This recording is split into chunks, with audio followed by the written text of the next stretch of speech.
Mas uma coisa que me chama muita atenção em congregações onde eu vou, e eu me sinto muito à vontade quando eu chego no lugar, numa congregação, e eu sinto esse fervor dos irmãos, sabe? Isso é fundamental, porque nós temos que adorar o nosso Deus com todo o nosso ser, na verdade, com todo o nosso entendimento, em espírito e em verdade. Temos que nos entregar completamente quando nós louvamos a Deus.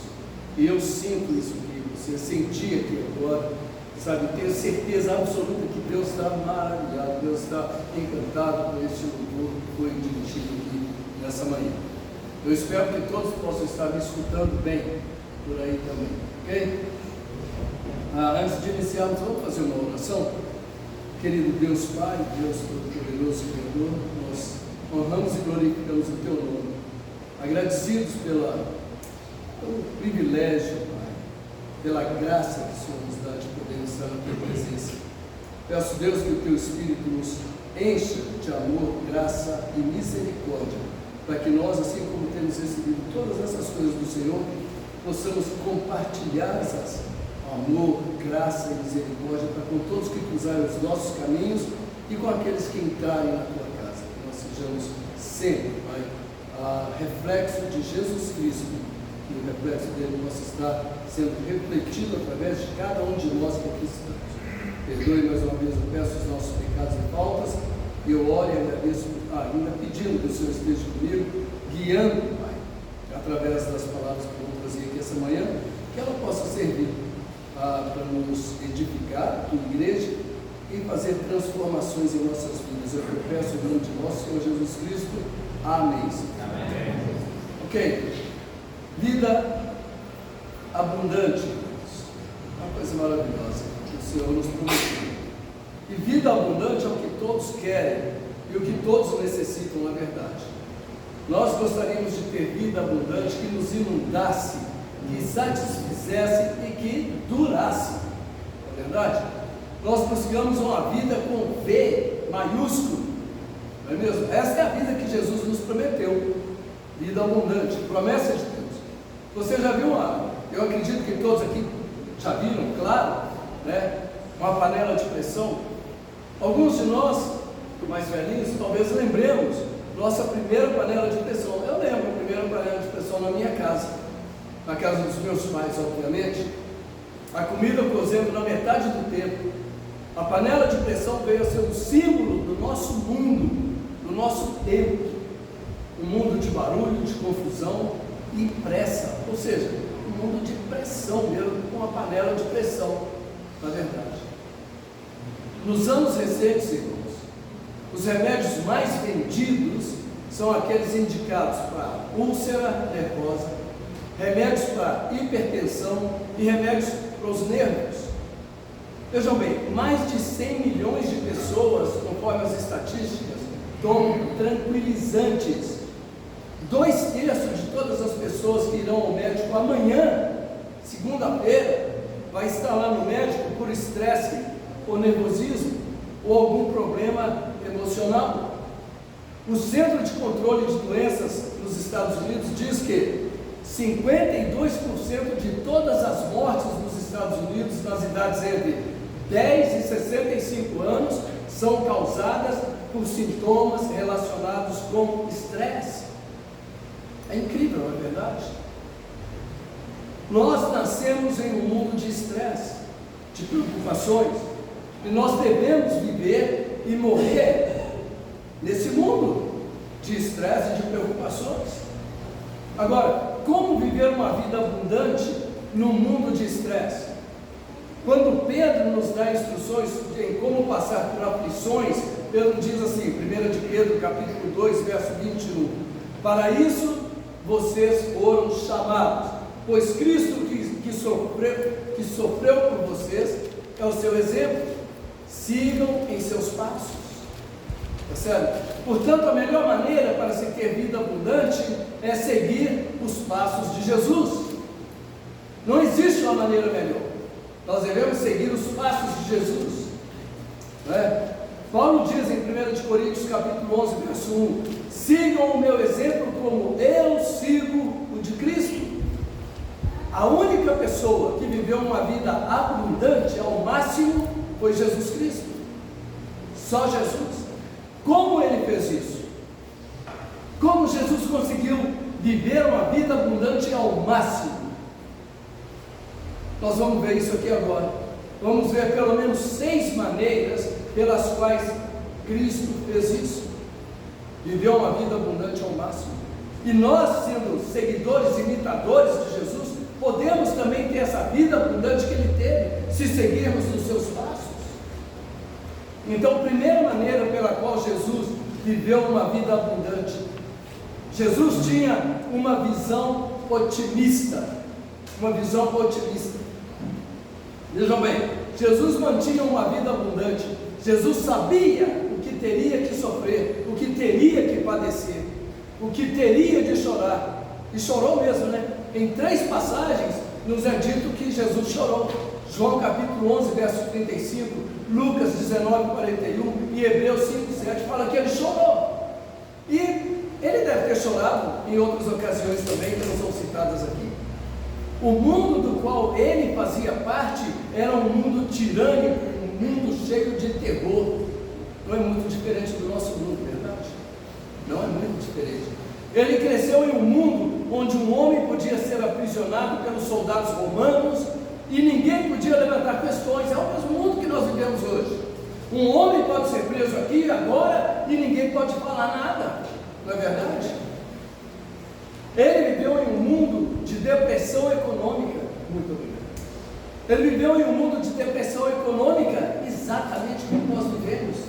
Ainda assim, ele olhava a vida com otimismo. Apesar de todas essas coisas, Jesus olhava o mundo com otimismo. Ao aproximar da terrível morte na cruz, vejam isso, Jesus não menciona a cruz nenhuma vez, sem mencionar também a coroa da vitória. Percebem? Incrível isso, não é verdade? Ele falava assim da cruz, mas ele falava da coroa da vitória que ele receberia. Ele não falava sobre a sua morte sem falar em sua ressurreição. Ele estava sempre dizendo: olhem além da minha morte. Sempre positivo, Jesus disse: eu vou para o Pai. João 20, 17. E falou mais em João 10, 17: eu dou a minha vida para reassumir. Em João 14, 1 a 3, ele fala que o coração de vocês não fique aflito. Creiam em Deus, creiam também em mim. Existem muitas moradas na casa de meu Pai. Se não fosse assim, eu lhes diria: vou preparar moradas para vocês. E quando tudo estiver pronto, então eu virei buscar todos para que possam sempre estar onde eu estiver. Nós temos motivos com Jesus, motivos de otimismo. E ainda assim, muitas vezes nós escolhemos ser pessimistas. Por quê? Irmãos, nós somos cristãos, seguidores de Jesus. Vamos fazer como Jesus fazia. Vamos ser otimistas, apesar de todas essas coisas que estão à nossa volta. Ele tinha sempre uma visão otimista da vida. E aqui ele está nos dando a sua visão, para que também nós tenhamos a razão do seu otimismo. Jesus tinha razão mais, vejam bem, Jesus tinha razão mais que suficiente para ficar ou para ser a pessoa mais triste que jamais encontramos. Mas ele, Jesus, escolheu ser alegre e feliz, não triste e infeliz. E nós, o que escolhemos? Nós podemos escolher como Jesus, sermos alegres e felizes e não tristes e infelizes. O que é que nós vamos escolher? O que é que você vai escolher? Segunda maneira pela qual Jesus viveu uma vida abundante: relacionamentos bons e encorajadores. Relacionamentos bons e encorajadores. Jesus mantinha bons relacionamentos com os outros. Isso é fundamental. Desde o princípio do seu ministério, Jesus associou-se com boas pessoas. Jesus estava com Lázaro, Maria, Marta, Maria Madalena, Natanael, Filipe, Pedro, Tiago, João e muitos outros homens. Tinha boas pessoas à sua volta. Agora, preste atenção, quando eu digo boas pessoas, eu não estou querendo eram perfeitas, mas sim pessoas que queriam ser transformadas e sabiam que Jesus era o único que poderia operar tal transformação em suas vidas. Creio que isso seria de grande ajuda para nós também, nos associarmos com pessoas boas. Não é mesmo? Nós lemos em 1 Coríntios capítulo 15, verso 33, fala: não se deixem enganar, as más companhias corrompem os bons costumes, não é mesmo? E em Provérbios capítulo 4, verso 14, a palavra diz: não imite os maus, nem siga os passos dos perversos. Vamos andar com pessoas boas, que nós sabemos que são boas, né?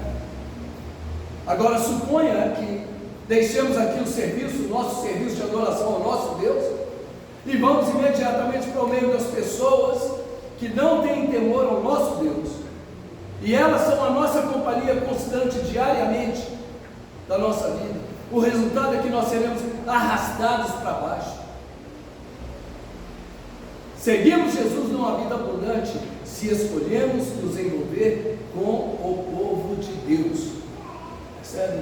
Devemos estar juntos em todas as oportunidades que se nos aparecer. Devemos estar juntos, nós que somos povo de Deus. É importante para o nosso crescimento, é importante para ajudar a termos uma vida abundante como Jesus tinha. Não é mesmo? Terceira maneira pela qual Jesus viveu uma vida abundante: gerenciamento efetivo do tempo. É importante, irmãos. Tempo é uma coisa fundamental para nós. Gerenciar o nosso tempo de uma maneira adequada, né? Jesus vivia uma vida abundante porque ele sabia o segredo de como gerenciar o seu tempo. A maioria de nós não aprendemos essa lição. Jesus tinha, vejam, prestem muita atenção, não percam o foco, irmãos. Olhem aqui, prestem atenção. Jesus tinha mais para fazer e menos tempo disponível para fazer do que qualquer um de nós. Percebe? Jesus viveu 33 anos e teve somente 3 anos para fazer o seu trabalho. Mas Jesus disse assim, em João capítulo 9, verso 4: é necessário que façamos as obras daquele que me enviou, enquanto é dia. A noite vem quando ninguém pode trabalhar. Gerenciamento de tempo, irmãos.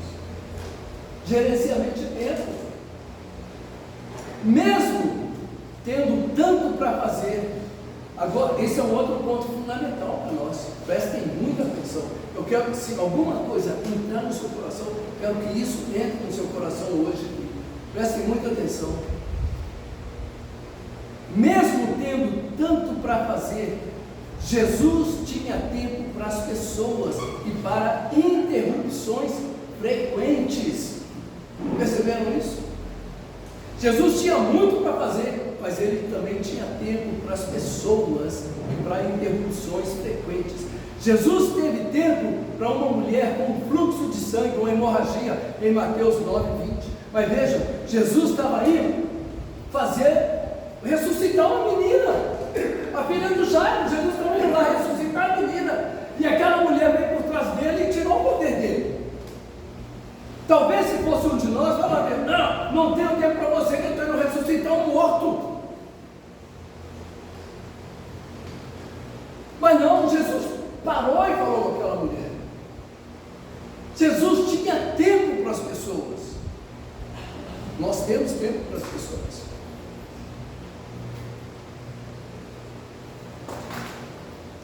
Jesus teve tempo para um cego mendigo saindo de Jericó, Marcos 10:46. Jesus teve tempo para um homem em cima de uma árvore, Zaqueu publicano, Lucas 19:5. Jesus teve tempo até mesmo para um ladrão que estava morrendo e disse para ele: Jesus, lembra-te de mim quando vieres no teu reino. Lucas 23:42. Jesus tinha tempo para as pessoas. Jesus se dava para as pessoas. Jesus amava as pessoas.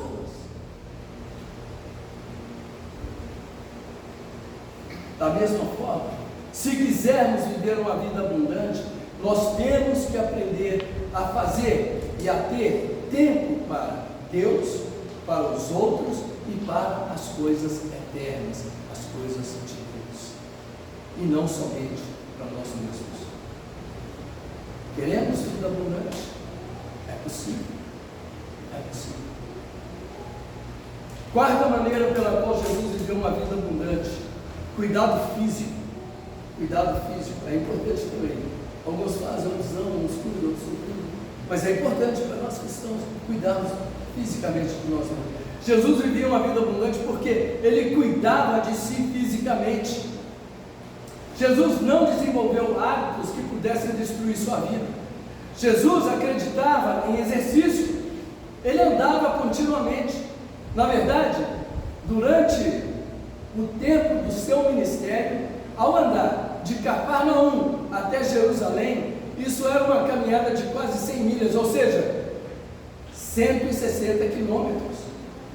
E nós sabemos que ele fez essa caminhada pelo menos 4 vezes durante o seu ministério. Imagina, Jesus tinha um preparo físico muito bom, senão ele não aguentava. A gente vai andar um quarteirão ou dois, já fica bom. Jesus cuidava de si fisicamente. Jesus também acredita. Uma outra coisa que é fundamental para nós, fisicamente falando, Jesus acreditava também em descanso. Descanso. Ele disse para os seus apóstolos, Marcos 6,31, e ele lhes disse: vinde repousar um pouco à parte num lugar deserto. Repouse. Vocês necessitam repouso, precisa de repouso. Nós precisamos. Nós não podemos, nós não somos máquinas que ficamos acordados dia e noite fazendo coisa. Não, nós temos que repousar. Necessitamos repouso. Todos nós necessitamos também. Não é verdade?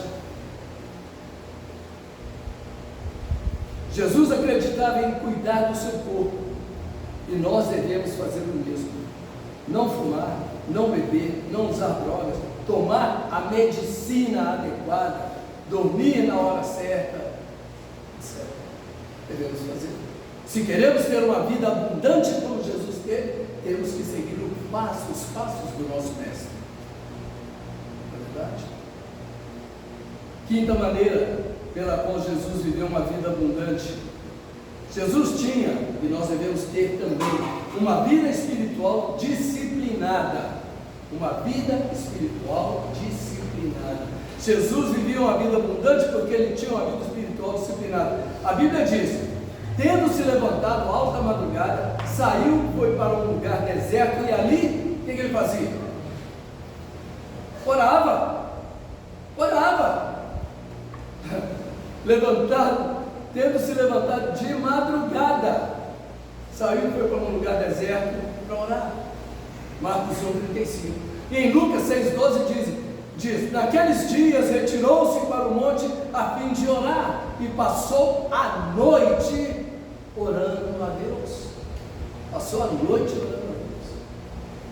O que me chama muito a atenção nesse aspecto, irmãos, é que na maioria das congregações onde eu vou, seja aqui, seja nos Estados Unidos, onde quer que seja congregação americana, brasileira, hispana, não importa, a coisa mais difícil é você reunir os irmãos para orar. Faz uma reunião de oração, vai 2, 3, 4, 5. Ninguém gosta de orar mais. Como que nós vamos ser cristãos sem orar? Como nós vamos ter uma vida abundante se nós não oramos?